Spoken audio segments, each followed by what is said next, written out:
right, we are here live at the Padres-Rockies game. They're still playing the Rockies, right, Kevin? They are. Fourth time out of 10 this month. It's a lot of Rockies. A lot of Rockies. We're kind of set up. I want to apologize here for the shot a little. It's a little funky, and I hope that people are getting audio because we're trying to do that too. So if you can comment below that you are getting audio, that would be great. Kevin, first homestand in the books after today, after Joey Lucchesi takes the mound. Currently, they are 1-5 going into this game. What do you think it's so far, Kevin? What's going through your head? Very small sample size.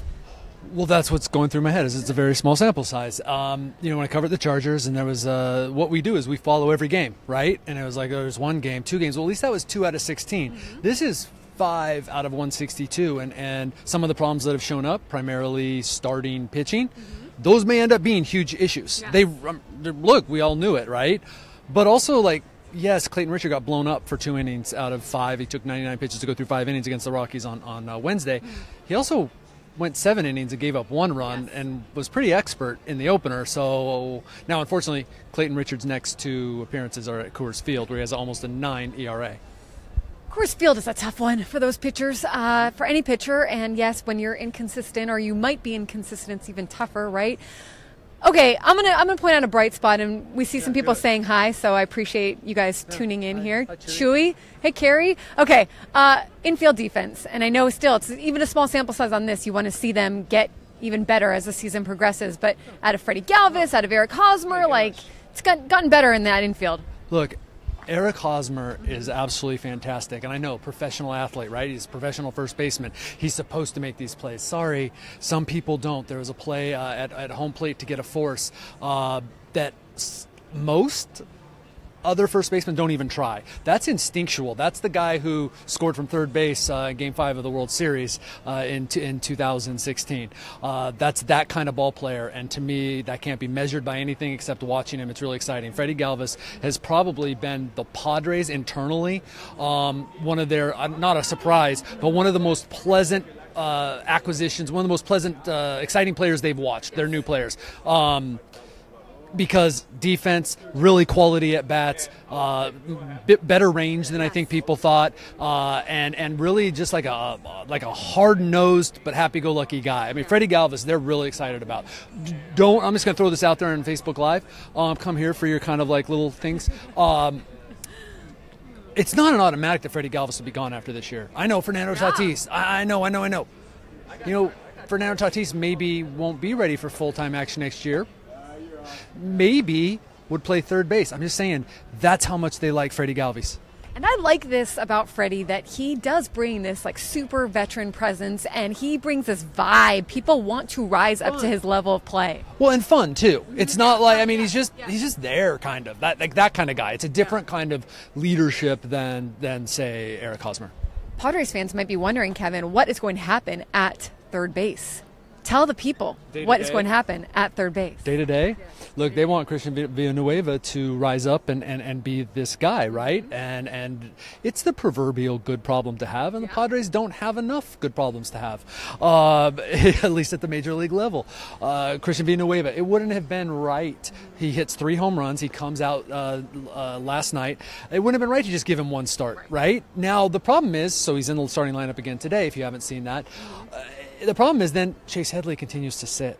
This guy's making $13 million. Look, that's not as much as it used to be. You know, it's just kind of you find it in the couch. But yes. Right, you find it in the couch.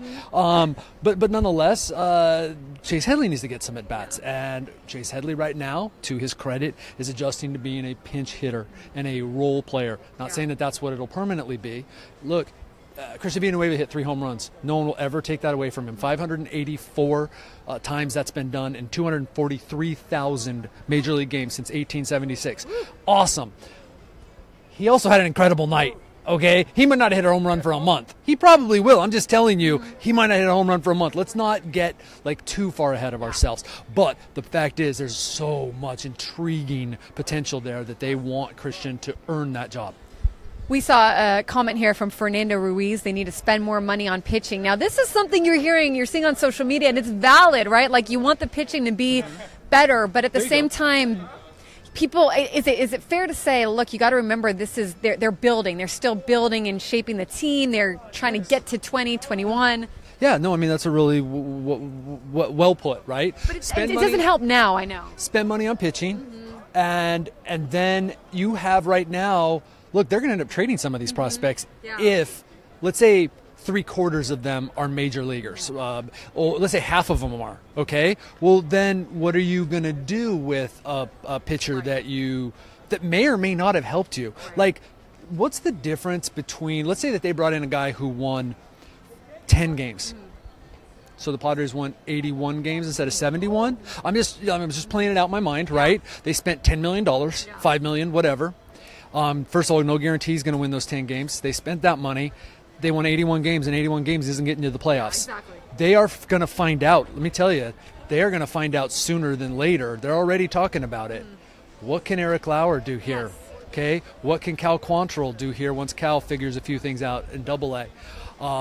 So where's the room for that? And for Joey Lucchesi, if you signed a pitcher, their bullpen has been pretty much, except Brad Hand blowing up for one night, lights out.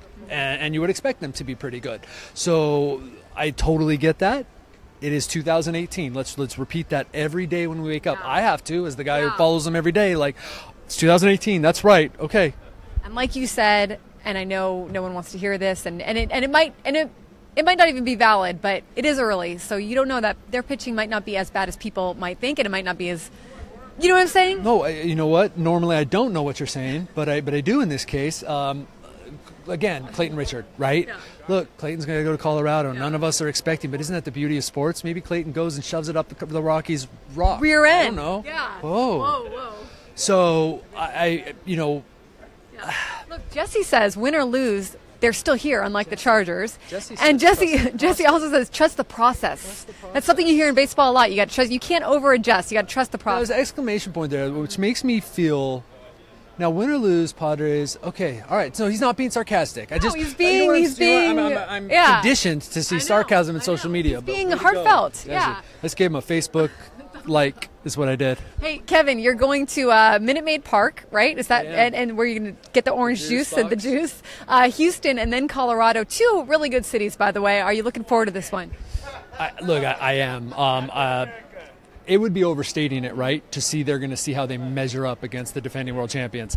That's something right there. That's something that you do when you are a contender. Yeah. The Padres are not trying to measure up to the Astros now, unless what you're saying is they're going to see how far they have to go. But what a and I'm going to write about it for Sunday. What a model franchise. Yeah. The Padres have never tanked like the Astros did. Go back and look at the 2010, 11, 12, 13. The Padres never tanked like that, but sort of that same process in terms of the signings, the draft picks, saying, hey, we're kind of sacrificing now because we are not just going to be good, we are going to be world champions. Right. That's the way the Padres thinking is. Anything you want to add for the people that are watching? Anything you want to let them know, Kevin? You've covered it all. I appreciate that. How about that? All right. Warm. Anything you said. No, it's... People don't want to hear about our problems. It's been really cold here, like in the press box, really cold. Like even where the Colorado people had to go buy hoodies from up the street. And if the Colorado people are doing it, then I feel like then we have a legit complaint there. You know, not a complaint, but just an observation that it's been cold. Colorado weather, by the way, and I got to go. Okay. But I'm saying Colorado weather. Look at the forecast. It's snowing there today. Their home opener tomorrow could get snowed out. When the Padres get there on Monday, it's supposed to be 70. Colorado weather's awesome. That's because San Diego, of course, bringing it. Okay, I hope you enjoyed the dugout views here, and we will do this again. Thank you guys for watching and commenting. Say thank you to the people. Thank you very much. I don't know how to shut this off, so this will be fun, guys.